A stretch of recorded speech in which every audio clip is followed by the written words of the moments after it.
Okay, well, first I want to just welcome Blair Sheppard to our full-time MBA and MS Business special guest speaker lunch series. And we're working very closely, of course, with the Center for Executive Development on this as well. But, you know, I guess I just want to introduce Blair to start. Blair Sheppard is the PricewaterhouseCoopers PwC Global Leader for Strategy and Leadership. He joined PwC in June 2012 as Global Leader, Strategy and Leadership. Blair leads the team that is responsible for articulating PwC's global strategy across 158 countries and development of the current and next generation of PwC leaders. He is also Professor Emeritus and Dean Emeritus of Duke University's Fuqua School of Business. Prior to joining PwC, Blair spent the majority of his career as a professor at the Fuqua School of Business, Duke University. During his tenure, Blair served several roles, including Associate Dean for Executive Education, during which Fuqua created one of the world's first blended degrees, the Global Executive MBA, and founding CEO and chairman of Duke Corporate Education, which was rated by the leading business journals as the world's top provider of custom executive education for 9 years in a row. As dean, Blair was also the primary architect of Duke Kunshan University, which opened in 2014 in China. His final role prior to joining PwC was as special advisor to Duke Kunshan University. Blair has advised more than 100 companies and governments in the areas of leadership, corporate strategy, organizational relationships, and design, and has published more than 50 books and articles. His most recent publication, A Crisis of Legitimacy in Strategy and Business magazine, focuses on the most acute global challenges facing the world today. Blair is a regular speaker at high-caliber international forums, including the T20 and St. Petersburg International Economic Forum and Slush. I was fortunate to meet Blair when he was in Kazakhstan, doing a number of things, including, I believe, work for the government of the Republic of Kazakhstan. So I'm very, very fortunate. We are fortunate to have you today, Blair, and thank you so much for just immediately agreeing to talk with us all and to share, your views on what's happening today and so forth. So without further ado, I want to hand over everything to Blair Sheppard. Thank you so much, Blair. Great, thanks, Richard. And I apologize if I slur a little bit. I just had a tooth removed this morning, and so here's hoping it goes okay. We'll see. So let me try to share the screen.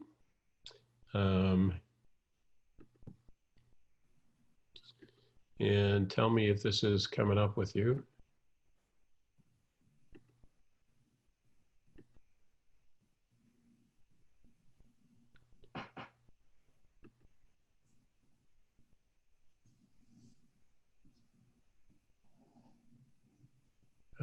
It's telling me I need to quit it, which is crazy. Maybe I can make you host.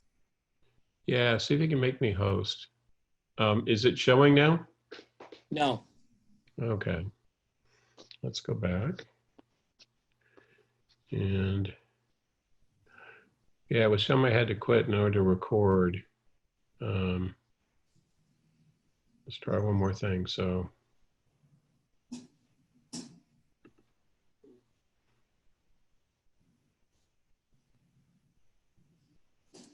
Okay, I just made you host.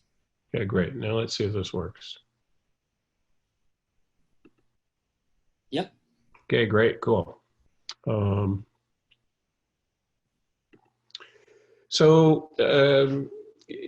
me tell you the genesis of this. When I joined PwC, we created a strategy for the organization, creatively called Vision 2020.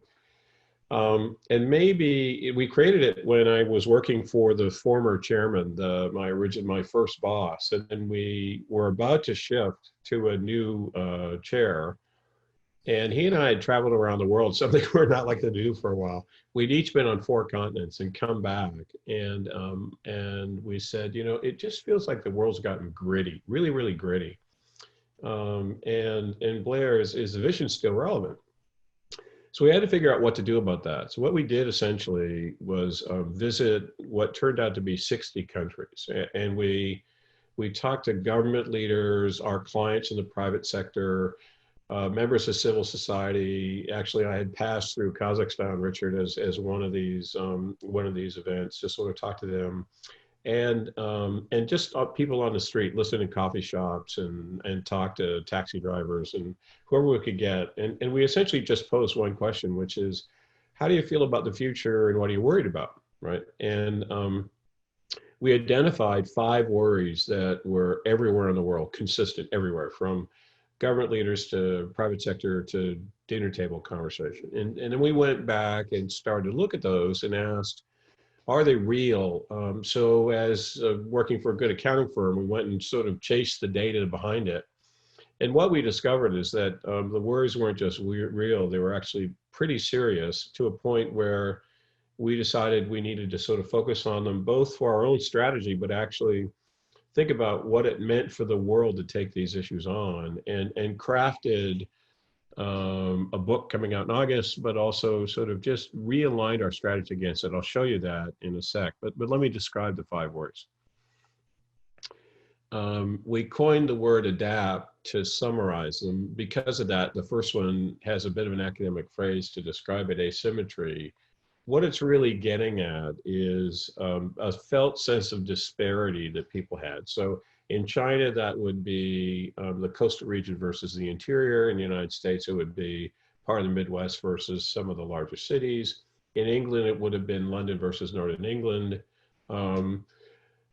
In Europe, it would be Northern Europe versus Southern Europe on a regional sense. Also a sense of disparity between people around the world. The gap between those who are the most well off and the rest is increasing. In the US, you see that in a lot of different ways. And then the final one was actually an intergenerational disparity that in some ways we were most worried about. If you think about regional disparity, that has major political implications, and intergenerational has major implications. And the sense was that it was growing, so that when I graduated, the kind of salary that I could draw down and the opportunities available to me just were much better than they are now for someone graduating now.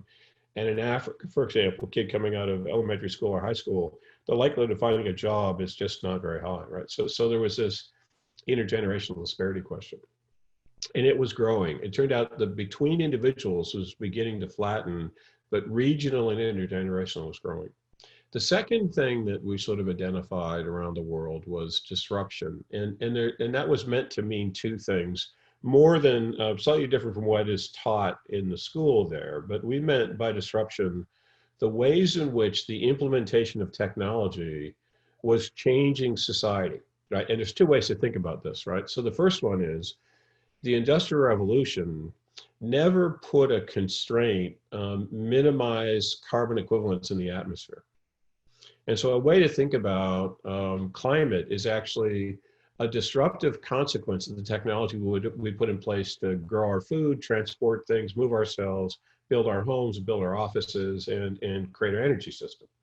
Right, and the way to sort of envision it in light of what we're describing here is that what we mean by disruption was the unintended consequences or side effects of a pretty good move in technology, right? So now the second element of that is sort of the massive migration to platform economy in the world.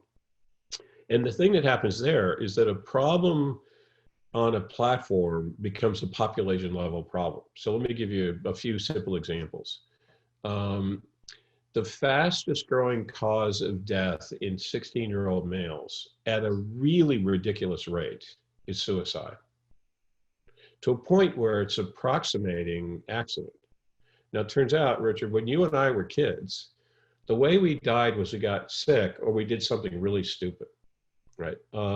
Turns out the way a 16-year-old male dies now, secondarily, is actually suicide.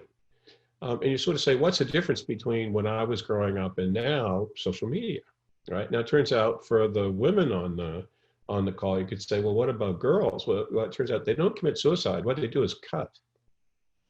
And so the increase in cutting behavior in girls is 10 to 15 times greater than it was 15 years ago, right? And so it turns out that the people who created any kind of social media never intended to increase suicide in 16-year-old males or cause girls to cut. They never intended to polarize society. They never intended. The issue is we didn't anticipate some consequences, and therefore technology is having a massively disruptive impact on our lives, right? And we have to go back and rethink that. The third one is actually not so much a challenge in of itself, but an accelerator, which is age, right? And you can think of other features of demography. One really, really obvious in the United States today, but let me deal with age, which is the world's getting older, but is getting older in two clumps. There's a clump that's getting really old. So think about Europe. Median age in Germany, for example, is 49. Right, the oldest country in the world is Monaco, but the oldest, in a sense, real country in the world is Germany. And the concept of getting old, getting older, is that it accelerates the consequences of disruption and asymmetry, right? Because the reason it accelerates disparity is an increasing number of people are not paying into the tax base, but drawing on the social system. And so essentially the ratio of those who are drawing versus those who are paying in Italy and Greece will approximate 1-to-1. A healthy economy needs 5 taxpayers for every person drawing on the system. As we get older, and if we're not prepared for it by having pensions in place, and come back to the US in a minute, the result is we put a pressure on the system and they simply can't afford us, right? Now, if you flip to Niger, the average age in Niger is 15 and a half. There's actually 32 countries in Africa with median age under 20. The total number of people in those countries is at 885 million. So the pressure on that system related to disparity and disruption is we need to educate and create work for 500 million kids. I just don't see that happening in the next 10 years, right? So what age does is accelerate the consequences of disparity and disruption, right? And so if you step back and say, what does that mean really? The simplest statistic that sort of shows this to me is around the world, 4 out of 5 people feel like the system they're not doing well by the system. The system is not helping them. If you go back again 10 or 15 years ago, it was exactly the reverse. 4 out of 5 people felt like the system was helping, right? And so the consequence of that, when it feels like the place around me isn't helping me, we do 2 things. We close in. We start hanging out with people more like ourselves, and worry about. And then the second thing is we blame those who are in charge. I just described populism, right? Now, also I described polarization, and so the larger category is the breakdown in multilateral institutions, polarization within our own society, and an increasing focus on the people most close to me that are most like myself, right? Which actually increases the challenges of responding to the other issues. And then the final point is growing distrust. And distrust is evolving for 2 basic reasons, or 2 different levels, I should say. One of them is we are growing to distrust institutions, the things that make us work. So for example, the number of parents who feel like universities are teaching their kids the things they need is declining every year. That's an institutional distrust problem. The number of people who believe the tax system is fair is declining every year. That's an institutional distrust problem. It's clear that a huge percentage of the American population feels like the legal system and policing system is not fair. And that's an institutional distrust problem. So the thing we discovered was that the 5 things I just described were worries everywhere in the world 3 years ago, at every level, government, personal level, organizational level. And so when we stepped back and started doing the research on how real were those worries, we sort of framed what we thought were 4 crises. And here's what I mean by a crisis in this case. that if we didn't deal with this issue in the next decade, there would be something much, much, much, much worse on the back end.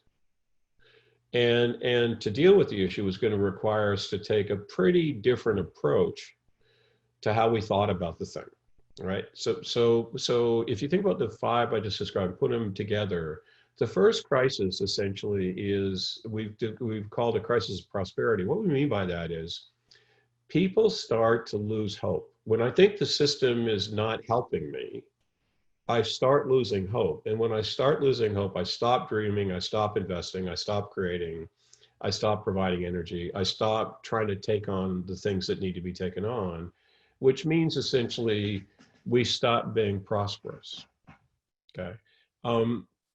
One of the ways to think about this is the total level of innovation in the United States is declining. Total level of innovation in Europe has declined. Total level of innovation in many parts of Asia, not all have declined. You can actually find a perfect correlation between how much I think the system is not supporting me and reduction in innovation over time, right? And so that's an example, a sort of literal example of a sense of lost hope leads to less prosperity, right? The second crisis we would describe as crisis of technology, and it really means two things. The first is if we don't constrain our technology to carbon in the atmosphere, 10 years from now, life is going to be way worse, right? And the thing we haven't incorporated into consideration are the biological feedback systems that could make it even harder.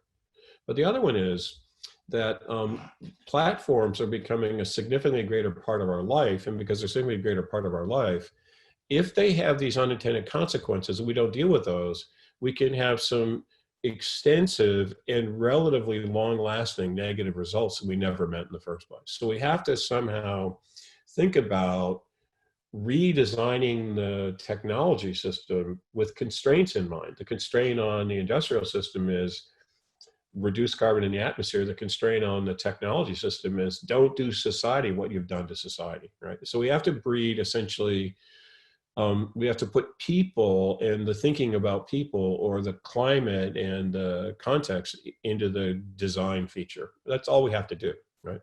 But if we don't, it will look way worse 10 years from now. The third one is a crisis of institutional legitimacy, right? And I think the point there is, if we don't address the felt legitimacy of institutions, society doesn't work because of the thing that makes it work, right? If we don't trust the tax system, we don't trust the legal system, if we don't trust the educational system, if we don't trust government, if we don't trust the accounting system, for example, the consequence is we just don't work as a society. It doesn't function because these things sit in the background and allow us to get on with life. If we don't trust them, then we stop being able to get on with life, right? And sort of an extreme consequence of that is something like, if I don't trust the legal system, and if I think people got to a place on undeserved means, so I think someone's way better than me for reasons that really aren't legit, what's wrong with looting? Because all I'm doing is essentially taking back something they never should have had in the first place. Right. So you see, the challenge is if we don't legitimize our institutions, we begin to permit behavior that just unravels society. And therefore it's a crisis. And I think we have about 10 years. And then the fourth one is essentially a crisis of leadership, which is we have these things because we're producing the wrong kinds of leaders. And we actually can't address these things unless we have leaders capable of addressing them. And it's a pretty good bet, sorry to say, Greg, that the business that you guys are in executive education, the business I created with Duke CE, produced people for a world that no longer exists. We need to rethink the nature of the leader we've got to create. And the important point I want to highlight is as we study these four things, what became kind of amazing is they all have about 10 years or it blows up on us. So we have to create the idea, we have to implement the idea, and we have to fix it within a decade. That's way faster than human systems are designed to act. And so I think the important thing for the students in the audience is you're inheriting a world where you're going to have to get to it right away. And for those of us that are in leadership positions, we can't sit back. We've got to get into the middle of it right away, right? So then COVID happened. And you can sort of say, so did that change anything, right? And in some ways it did. I'll describe that in a second. But the thing I want to highlight is what it really did most importantly is accelerate the things I just described, right? So asymmetry is greater now post-COVID. And in a way, the way to think about this is there's a whole host of people around the world, including in the United States, who are getting on doing okay, right? They were making a living, they were keeping their apartment afloat, they were feeding themselves. They might have had some challenges. They might have a drug habit and they were on an antidote. They might have, been working 3 or 4 jobs to keep it all going, but they were subsisting. The problem is we pushed that whole collection of people off a cliff.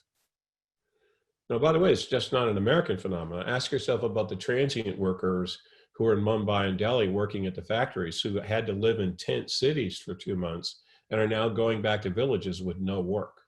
We took people who had a pretty decent life, actually. We're sending money back home to the village, and we now put them back into poverty. Best guess is that's about 60 to 80 million people, right? And you can go around the world, and what you can see is we've increased disparity between regions, between people, and by the way, between generations. And here's the thing to sort of think about. What we basically did in the lockdown was make sure that old guys like me were protected, and we hurt your future. We just increased intergenerational disparity, right? The next one is we just migrated the world to platforms way faster, right? I mean, essentially, think about how I'm presenting to you now. It's a platform, right? And so we've now taught the world to do business on a platform. So people who weren't there are now pushed there really faster, and therefore the concerns about the unintended consequences of the platform become all that much more important. We probably bought ourselves a little bit of time with climate, and I think it's going to be harder because we've hurt balance sheets, but I think we've created a consciousness that will make climate consideration come back with a vengeance when it does come back. We've accentuated the age-related issues. So for example, I think we're going to see a real shrinking in the investment market over the next little while as we really catch up with what's happened to us economically.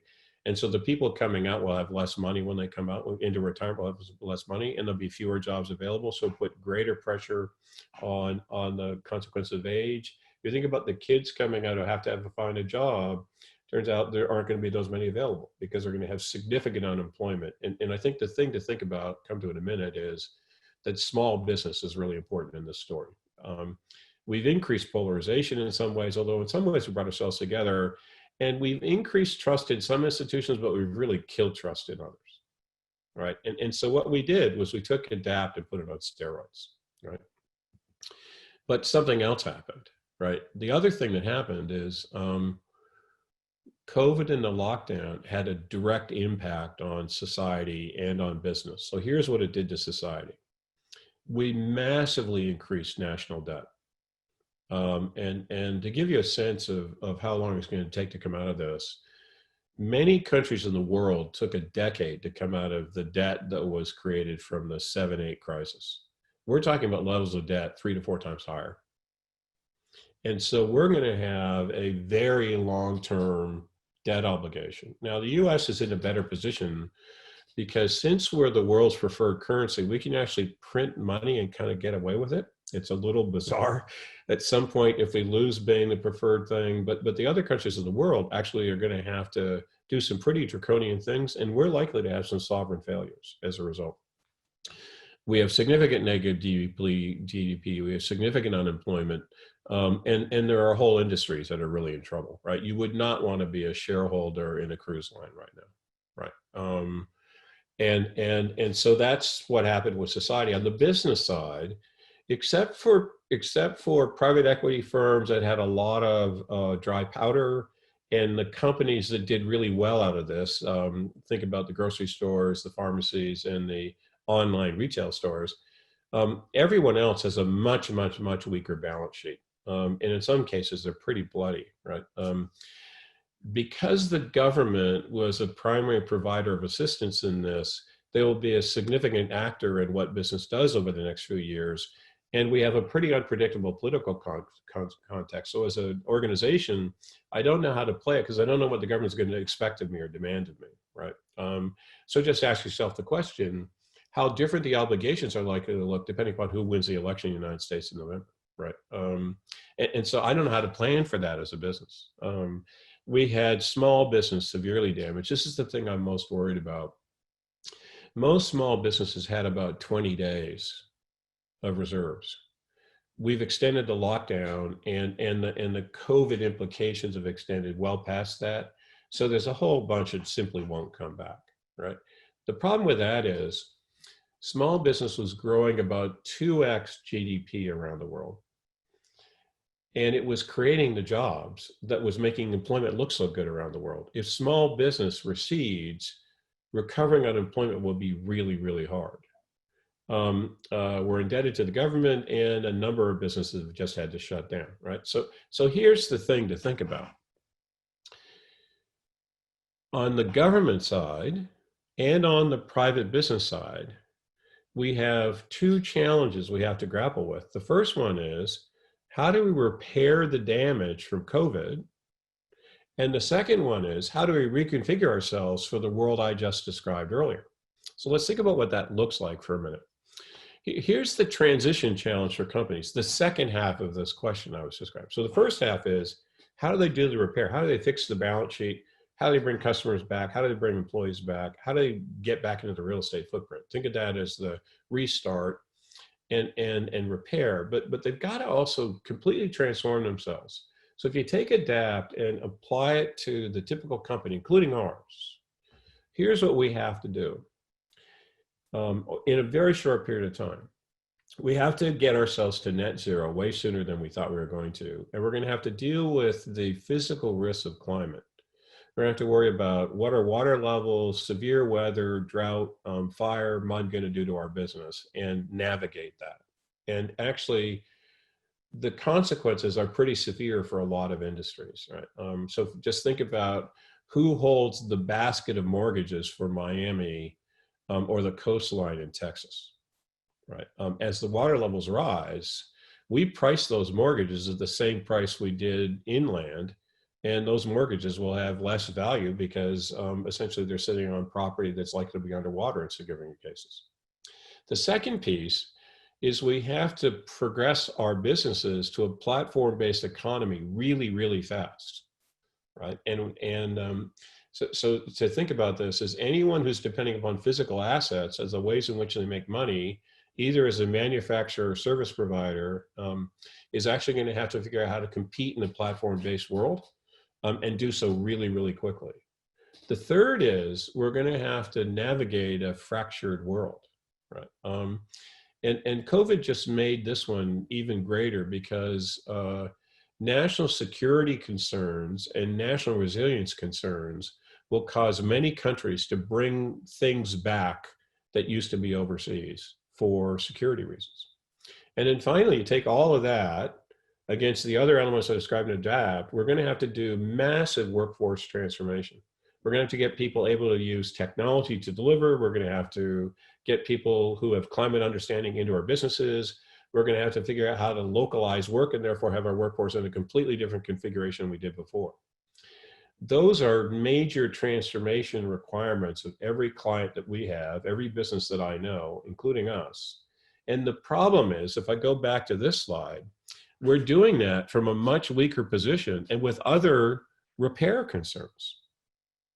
So now if you think about it from a kind of societal level, we kind of have to do a few other things, right? So we have to figure out how to, if globalization was one of the reasons that there's so much disparity, and if we have radical variability in terms of the success of different locales, one of the things we have to do is figure out how to create a successful economy locally. You know, how do we get Texas to succeed? How do we get Raleigh-Durham to succeed? How do we get San Francisco to succeed? How do we get Northern England to succeed? We're going to have to focus on creating successful local economies. Think about Africa, the problem in Africa. they can't use the Chinese model, massive manufacturing at low cost and an environmental arbitrage, because no one's buying. So they're going to have to figure out how to create their own dynamic internal economies if they want to be successful in the future. We've got to reimagine what success looks like to incorporate the concerns and the considerations of disruption, but also be more inclusive in terms of who benefits from that. We're going to have to fix institutions by essentially, I think, going back to the core and saying, why were we here in the first place? And let's do that and innovate like crazy around that. We're going to have to refresh technology and humanize it. And then there's some things where doing all of that just won't be fast enough. And so we're going to have to do massive, fast things. And I think the two that come to mind to me is massive growth in small business and massive response to climate. And then finally, we're going to have to create the leaders who can do all that, right? So think about that. That's a major transition at a societal level. It's a major transition at a corporate level at a time when we've been beaten up by COVID. And a way to make this come to life is we have to do something about the fairness of the legal system and the policing system. And we have no money. And COVID is drawing attention and resources. So we're going to have to do, if I could show a picture to describe it, we're going to have to repair everything that happened from COVID. We're going to have to rethink what we want to look like in the future, and we're going to have to reconfigure, and we're going to have to do all that at the same time. That's a mouthful I just said. So let me try to bring this to light for you, right? So look at Texas A&M as a university or any university. The first thing you're going to have to figure out how to do is bring students back and bring the research enterprise back and bring the executive education activities back in a completely different model, in a way where you're not bleeding resources and bleeding money. And you're going to have to figure out how to use all of the assets that you have in ways without destroying the morale of the workforce. And you have to create something that feels like a meaningful student experience of the kind that students are used to having on campus. That's kind of a repair problem, right? But some of this stuff is going to be around for a long time. So for example, any of the universities that were dependent upon foreign students, they're probably not coming back for a while, right? Universities that actually were charging massive amounts of money and creating these incredible experiences for students at huge price points are going to have to rethink that, because I think parents are going to say, I'm not willing to pay that kind of money anymore, right? So we're going to have to rethink the whole system, and we're going to have to reconfigure it so it actually is adaptive to the next world. And by the way, one of the things I worry about, if you take universities as the example, is we're so focused on how do we get the fall term to work, right? Or the summer term to work on the repair sense, that we're not actually bringing the future challenges into those conversations enough. And so we're probably repairing to the old world, and it'll be that much harder to move to whatever the new model looks like. That's the same problem for PwC. It's the same problem for every one of our clients. And by the way, it's the same problem for city, state, and federal governments. And it is really a problem for multilateral institutions. And so I think we're at a point in time where there's kind of a crossroad, right? We have to figure out how to repair the damage of COVID and do it really well. If we do that and we go back to who we were, we've actually just accelerated 10 years to midnight and brought it to 7 or 8 years. Because if you think about what happened in 2007, 2008, we spent a ton of money just to become what we were before. If we don't focus on rethink and reconfigure while we're doing repair, the risk is we do the same thing, and now we have a far shorter window to actually fix the issues I started the talk with. And we can't afford that. We simply cannot afford to repair, lose a year or two, and then rethink and reconfigure, because what I just said is we only have 10 years to solve the issues I described at the start of this talk. that would mean we've lost two. And I think COVID has accelerated them. So we have even less time than we did before. And so the challenge for all of you who are about to graduate is that you have to force the world to engage in a massive creative exercise. But the thing I want to highlight in that, and this is where I get to sort of the issues associated with leadership, and I don't think I have a slide on that, so we'll probably leave the talk at this point, is that we have to be really thoughtful about it. So let me use PwC as an example.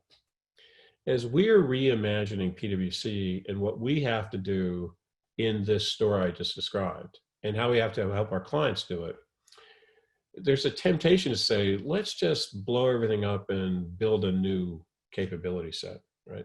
Turns out the problem is there are really deep and important things we bring to that conversation. We just have to dramatically reconfigure them.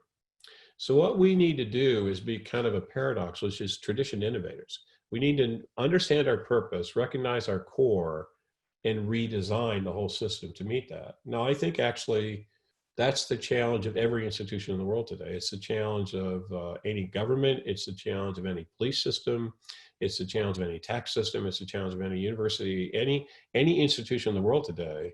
The challenge they have is remember the real reason you're here and your core, and then innovate like crazy, but don't throw the baby out with the bathwater, right? And there's a bunch of attributes that are going to be required of leaders to pull that off. In a different talk, happy to describe that to you, but let me pause there and see if there are any questions, thoughts, reactions from the group. And I'll stop sharing and then see what comes up. That was excellent, Blair. Really gave us a lot to think about, and especially considering the fact that it doesn't look like we're done with COVID-19 yet either. No, I'm afraid not. To throw a further wrench into everything. All right, excellent. You are now the host, so I don't know if it'll affect us at all. Arvind, Dr. Mahajan has a question for you. Dr. Mahajan is the Associate Dean for the Graduate Programs Office. Arvind, go ahead. Oh, thank you. Thank you, Richard. Thank you, Mr. Sheppard, for an incredibly knowledgeable, integrated view of the world. And everything which you said, it really resonates. The challenge which you have posed to the administrators, the academics, and the institutions of higher education, and in particular, for someone who's intimately involved in our graduate programs, MBA, MS business students, we have these young men and women for a year and a half, or two. And as I comprehend the problems and the challenges which you have narrated, they all seem interconnected to multitude of dimensions of knowledge. Yes. They are interdisciplinary in nature. Yes. And our existing models from a practical standpoint, whether we like it or not, are somewhat siloed. Yes.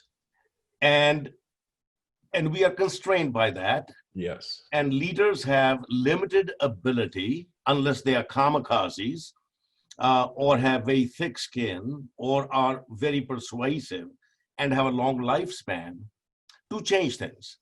So my question to you is, when we are designing the content, for example, of our MBA program or our MS business program, as these young people here are listening to, as a business school, it seems our primary mission is, while we say creating leaders, it entails providing them knowledge on basics of business like finance, accounting, management, marketing, supply chain, etc. And when I hear you, and as I reflect, and I have been pondering on this myself, what we really also need to include is leadership to create holistic leaders, ethics, inclusiveness, justice, equity, innovation, etc., etc., and the list goes on. Yep. What comes out of the curriculum? So two things. I mean, understand that if you accept one of the premises is that the opportunities for the students graduating from college are fewer, your obligation to make sure they have something they can sell on the back end is really important, right? So the basics of business get more important, and so I've just created a dilemma for you, right? Welcome to the 21st century. Yep. I mean, part of the description is that the job of a leader is to reconcile paradox, right, and reconcile dilemmas. But let's do that for a minute. Three things come to mind. One of them is, think about what Tulane did after the New Orleans crisis. They did some pretty impressive things to rethink their curriculum and use the problems of New Orleans to teach. So the law school changed its curriculum, the business school changed its curriculum, the whole thing did. And it became much more current and much more about the real issues that Tulane brought up. So I think part of it is not just what, but how. So to me, I think one of the requirements of a university is to make the content of the classes more current. I think a second issue is that you have to find a way to integrate it, right? Now, back 100 years ago, the job of a university president actually was to teach the final class, where you brought everything together and they said, we're going to talk to you about what it means to be a citizen in light of the education you just had, right? God bless the president has to do that today. But I do think that as a faculty, what you have to do is find a way to integrate the ideas in your curriculum around the current issues that business are dealing with. Because I agree they're multidisciplinary, right? And Arvind, to give you the example, it's the same problem we have. We are a functional specialty organization that knows how to sell expertise. Our clients now have these hoary problems that are massively multidisciplinary. And so we have to do two things. We have to teach ourselves, the client-facing people, how to have broader conversations, and we have to learn how to integrate our capability against those, right? Same problem you've got, right? So first one is I'd bring current into the classroom. I would find ways to integrate. And then I think the third one is I would really be forward-looking about the kinds of capabilities you're teaching in the class, right? Because the pace at which the job market is going to change as a result of the phenomena I just described will be scary, right? And so the way to think about it as a graduate is find a job which is a platform, right? A thing that has a really good piece of work, pays pretty well, but teaches a lot of forward-looking skills and has options on the back end, and then jump from that platform to the next one, to the next one, to the next one. And so their life looks like a series of chapters in a book, right? That are all slightly different versus the way that most of us did, which is a vector, right? Mm-hmm. And you have to prepare them to get on that platform, right? I realize that what I just said is a mouthful, right? And you've got to do it in a way where a lot of it's online, not all of it face-to-face. You've got to create the same kind of experience. But I think you're rarely given the opportunity to sort of reinvent yourself as much as we've been given that opportunity, and I would take it. Alia, one of our MS Business students, asked, how would you suggest A&M reconfigures and think towards the future alongside repairing as we work towards reopening? It's a great question. I don't know A&M well enough, but let me do a couple of general things if I can, right? So I think one of the requirements of universities, especially state held, is that they become much more connected to the community. Mm-hmm. Right. Now, it turns out for A&M, the community is more than just the city you're in. It's actually probably the state, but much more connected to the community because they're going to need help, right? And actually, in order to figure out whether you have the right curriculum, you've got to really be close to the employee population as it evolves. Because if you think about what I just described, Richard, the employers will be very different 6 months from now and a year from now and 2 years from now and 3 years from now. If you're not close to them, you've got the wrong curriculum, right? And so you need to build a greater connectivity to the businesses you serve and the community you're a part of. That's the first thought, right? Second thought is take the moment to rethink the university because of the massive changes you've had to do just to do something like this, right? What's best done online? How do we best do research more efficiently? Can we make it a better experience for our students, and use the campus the right way, right? Rather than just presume it. Third piece, I think, is I would find a way to create an accelerated governance model. Because I think part of the problem is to change a university takes so many steps, and there's so many people whose job is to say no, that actually you can't make the progress you need to. And so what you need to have is a governance model that represents all the stakeholders that need to be represented, but recognizes speed of decision-making and execution is important, right? And you essentially don't replace it. You got to have the governance model. It's got to be accelerated. And you replace some of the requirements of government model by saying, as we do stuff, we're going to involve a lot of people in the thought process, and then we're going to be really decisive. So another characteristic of leaders, I think, in today's world is we described it as humble heroes, right? The way to think about that during COVID was the people who were empathically decisive. They really understood what people were going through, but they were willing to take a decision. That's what we needed. If you broaden that to how do you repair and reconfigure A&M, what you need is to include all the constituents that matter, get as much input as you can really, really quickly. And what you're going to have, by the way, is a problem that just feels ambiguous, really, really ambiguous. And for organizations like universities and PwC that are data-driven, we don't like making decisions in time of ambiguity, but you're going to have to, right? So gather the data and then be decisive, be a hero, all right? And then be humble enough to recognize you're probably wrong, do the assessment and fix it as you're moving on. So involve people, be humble, make a decision, be a hero, recognize you're probably wrong, be humble, involve people, make a decision, and then just continuously iterate till you find the answer. Because the thing I know about our strategy is it's wrong.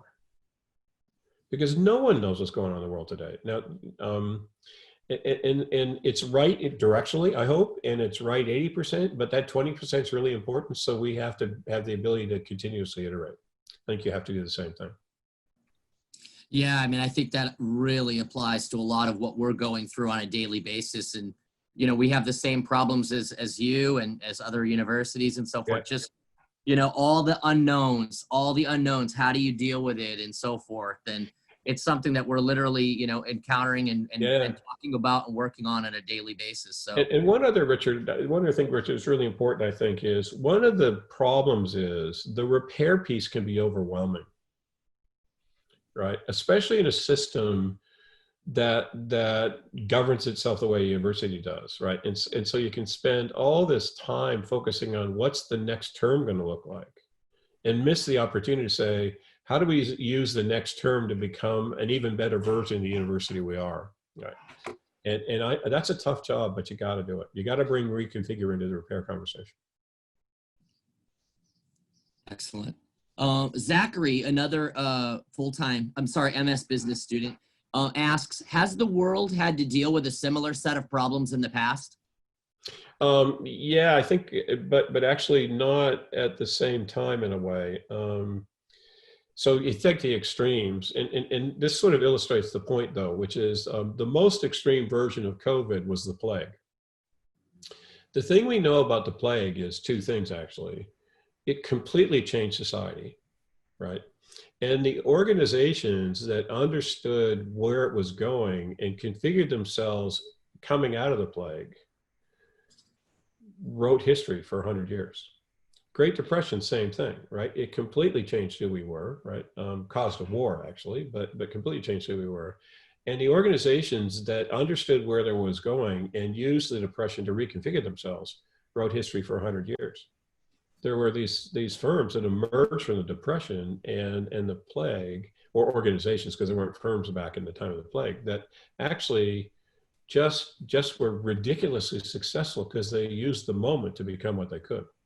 Another interesting story in that one, by the way, turns out that Isaac Newton, Cambridge was shut down for 2 years during the plague. So Isaac Newton went to live in a farmhouse. And during that 2 years, he invented physics as we understand it and calculus as we know it.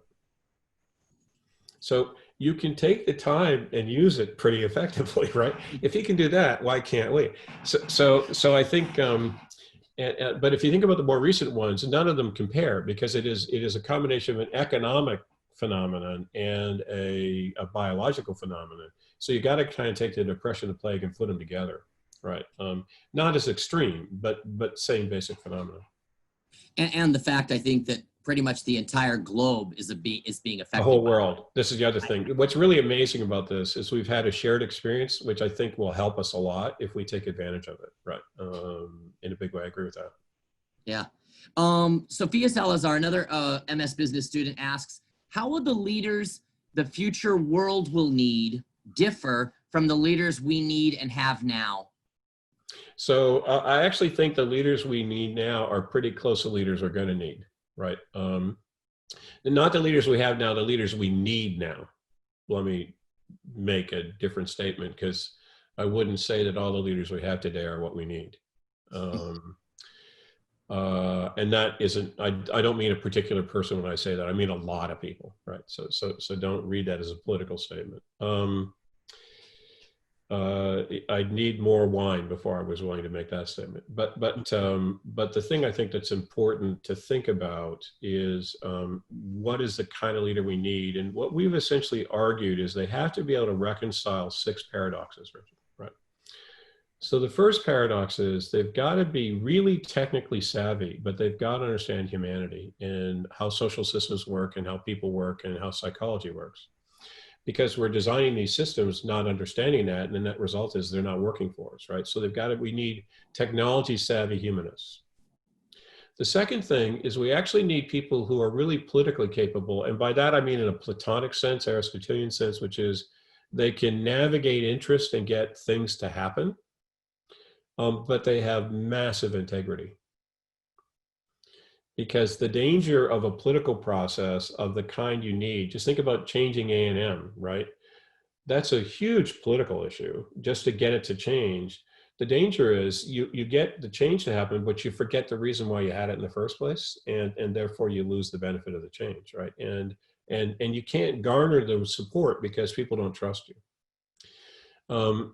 As I said, we need people who are humble heroes, right? We need people who are humble enough to take a lot of input, but heroic enough to take the decisions that comes from that ambiguity. We need people who are actually very, very local, but understand the world. So we would call them globally minded localists, right? And there's 2 other paradoxes. I won't go the whole list, but if you think about it, we need people who can be on both sides of something that feels at odds with itself. And by the way, there's no one who can do all 6 of those things. And so they actually need to compose a team and respect the people who aren't them to pull it off, right? The interesting thing, if you look at most leadership instruments, what they'll do is describe a directionality to it, which is that if you're better at this, you're a better leader. Actually, what I'm describing is something where you've got to actually do 2 things at the same time that feel mutually incompatible. Welcome to the 21st century. It's pretty cool, actually, but a completely different process than what we did before. And I think if you see it, so if you look around the people that you admired during the COVID crisis, I'm willing to bet they had massive integrity, but they were politically capable. I'm willing to bet they were technologically smart, but they understood people and human systems. I'm willing to bet that they were decisive, but they were massively empathic, right? You just take the list. You saw that, and I think that's the reason I say we need it now, we need it in the future. And we don't have enough of them. That's why you're all going to school and why your job is so important. Mm-hmm.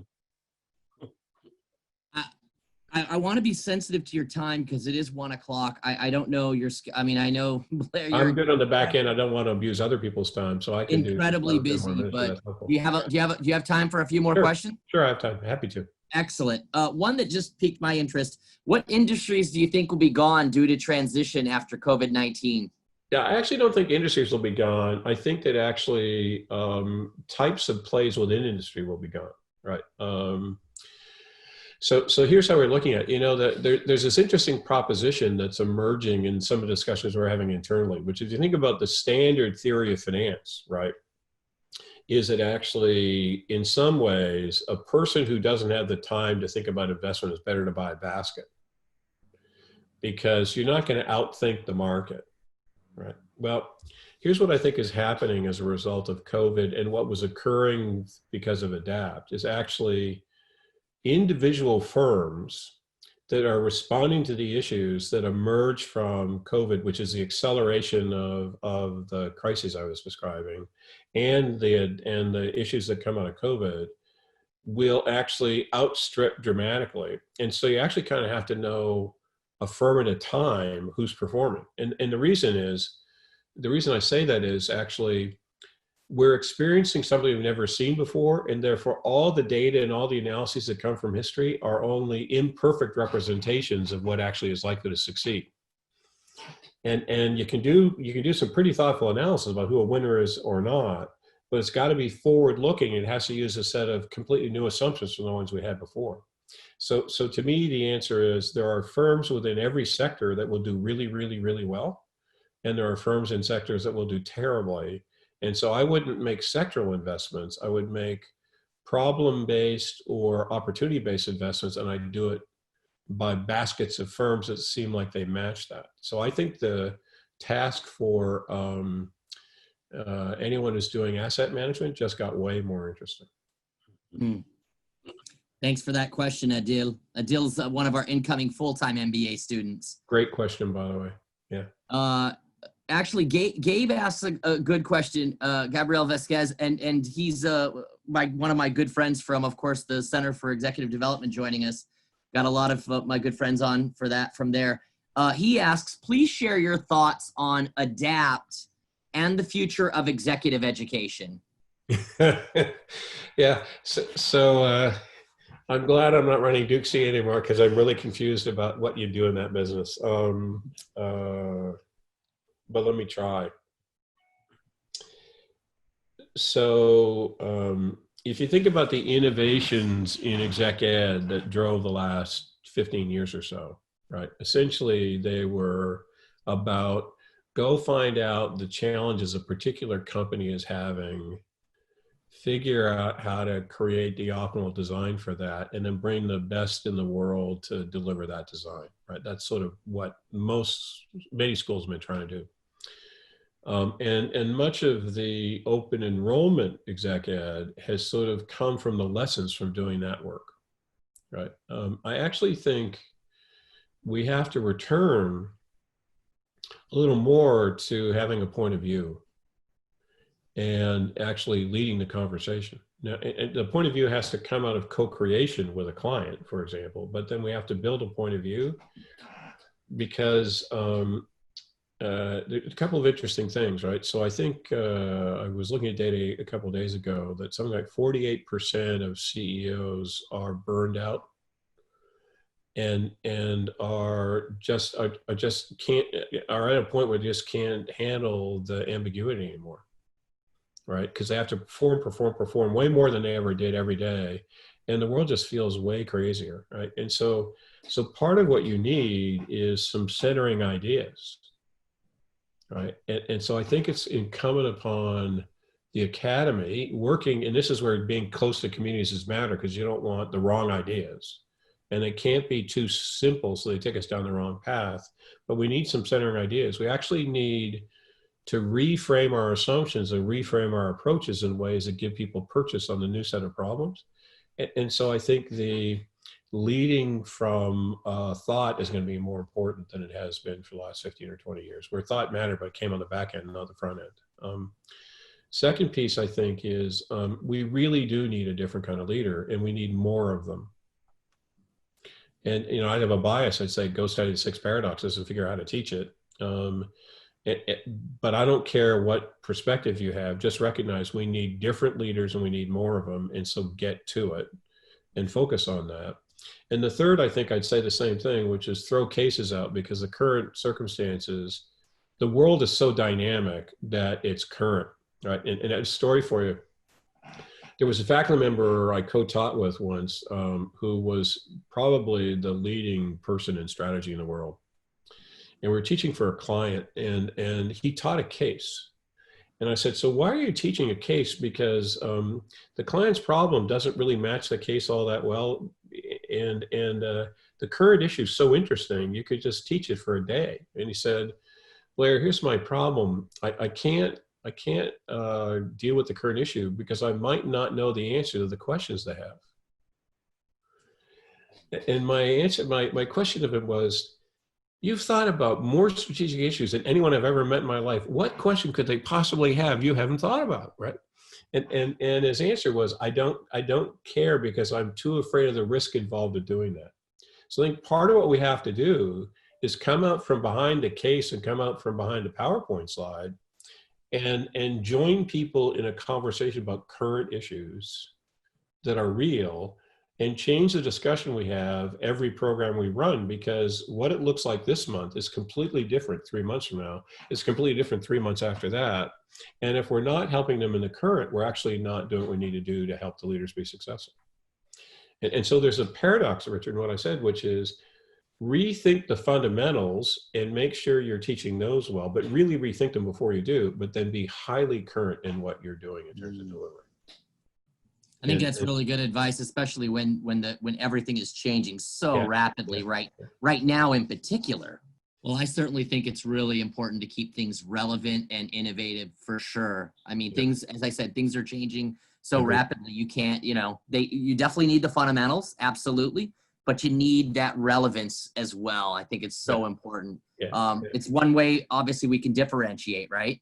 Agree. And I think it's a co-creation process, by the way, as well, Richard, which is it's essentially, you've got to understand that the people in the room understand their context better than you do. And so they can bring that. So the analogy one of our partners used is we're standing around a crystal ball that's really foggy, and we're collectively defogging the ball, right? That's actually kind of a cool analogy to think about for program design. Just one last question. Ryan Beeson asks, have we reconfigured already in such a manner from which we will not return? So I think I wouldn't say we've reconfigured, because it implies that we've actually put all the processes in place to make it permanent. But I do think there's an opportunity in that question we can't lose. So let's make it mundane and then make it interesting. The mundane example. People have learned how to work from home. And because they've learned how to work from home, we've completely changed the relationship between people, technology, and real estate. We shouldn't lose the potential that sits in that observation, right? Now, we also need to understand that actually there's lots of risks in that. So one of the worries I have about working from home as a leader is, I've got, we're in one household with 7 people. My wife and I, our 2 boys, our daughter-in-law, and our grandkids. Turns out there are 4 PhDs and 1 triple degree in that household. That's all we ever talk to is each other. And the danger is I forget what's going on in the world, because I feel like the world is this little cocoon we find ourselves in, right? The risk of doing stuff from home is that you lose context. You lose, how do you empathize if you don't understand, right? So there's a lot of work we have to do, but I do think we shouldn't lose the opportunity to match people, technology, and real estate in novel ways. But if you come back to that and say, does that provide massive potential to rethink industries? You betcha, right? And rethink them in a way that they solve the issues associated with adapt. Right? So think about what telemedicine, computer predicated delivery at home would do to the combination of asymmetry, disruption, and age. right? And got to go there, and so this is back to the point about why we have to sort of throw away a lot of our assumptions, because actually whatever the model looks like, it's got to look different. And so I think from sector to sector to sector, we have to rethink that, right? And then I think there's one other piece I'd put to it, which comes back to why the ideas about the curriculum. The one other piece I'd put to it is, I think a thing that we could underestimate, or two things we could underestimate, is that localization is going to be a major phenomenon, because countries are going to worry about national security and resilience, and cities are, and states are. And so there's going to be what is probably an irrational push to bring things home. And it's going to be huge, and we're going to have to deal with that. Both the good and the bad. I think it's mostly good, but there's some real bad that can come from that done wrong, right? Going to require tremendous creativity. The second thing, though, that's interesting is that the source of funds will be dramatically different, because one of the things that's happened as a result of COVID is that banks will have a significant crunch on available money, where there's huge dry powder sitting in private equity firms and sovereign wealth funds and family offices. And so I think you're going to see that money shifting to supporting standing companies rather than buying wholesale. They'll create a whole bunch of creative solutions, but it's a very different shareholder. What's kind of cool about that is they're going to ask the question that was just asked again and again and again and again and again. What are the ways in which the thing we just went through could allow us to be way more efficient and serve customers in an entirely different way, a whole different product set? So I think the pressure coming from those investors will force us to do more creative things than we might have otherwise. And so it's, again, massive opportunity that we should take advantage of. At the same time, it's pretty ugly. It's a massive opportunity. And I'd end on that, I think, which is, to me, my hope is that the story I told you is a story of hope, not despair, right? Because I started by describing the ugly things, but if we actually really do creatively repair, rethink, and reconfigure, then I actually think that the business can be way more successful, institutions that serve society can be way more successful, and the future that the students in this group are inheriting could be really cool. If we don't, I don't want to live in that world. Nor do I. Yeah. Well, normally I would ask you for some closing words, but you just gave them. I know a number of all of our MS business students have class now in 5 minutes, but Blair, man, thank you so much. That was so insightful, very visionary, and I think we can all really get a lot from your words. And I'm so happy we recorded it as well, because I know I'm going to want to go back and listen to some of those key things that you said as well again. But thank you so much for your time. We really appreciate it. Appreciate it a lot. Thanks for being willing to listen on this crazy device we have here, and best of luck to all of you. And please stay safe. Please stay safe. Thank you. Thank all right. you. Take care. You too, Blair. Take care. Thanks again. Bye-bye.